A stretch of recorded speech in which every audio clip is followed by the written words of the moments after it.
మా ప్రజలకి నిన్న ఒక పౌరుడు పెట్టిండు సోషల్ మీడియాలో ఒక మెసేజ్, బ్రహ్మాండమైన మెసేజ్ పెట్టినాడు నిన్న.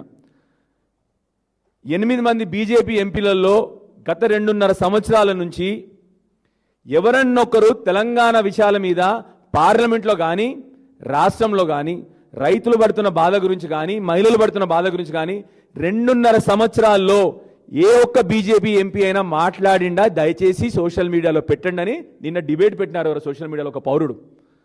మీరు ఒకసారి దయచేసి జర్నలిస్ట్ మిత్రులను చెప్తాను, ఆ డిబేట్ని ఒకసారి చూడండి. 2.5 సంవత్సరాల నుంచి ఒక్క సబ్జెక్టు మాట్లాడడం లేదు వీళ్ళు. ఇప్పటి వరకు బండి సంజయ్ గారు రైతుల సమస్యలు తెలంగాణలో మాట్లాడలేదు, ముఖ్యమంత్రి గారిని ప్రశ్నించరు, లా అండ్ ఆర్డర్ గురించి ప్రశ్నించరు, మహిళా సంక్షేమం గురించి ప్రశ్నించరు, మన రీఎంబర్స్మెంట్ ఫీజు గురించి ప్రశ్నించరు. రేవంత్ రెడ్డి గారు పేరేదియ్యరు. నిజంగానే రేవంత్ రెడ్డి గారికి సహాయ మంత్రి ఎవరైనా అన్నారంటే బండి సంజయ్ గారే. ఆ సహాయ మంత్రి పోస్ట్ వట్టి పెట్టలే ఆయనకి, రేవంత్ రెడ్డికి సహాయ మంత్రి అయినా.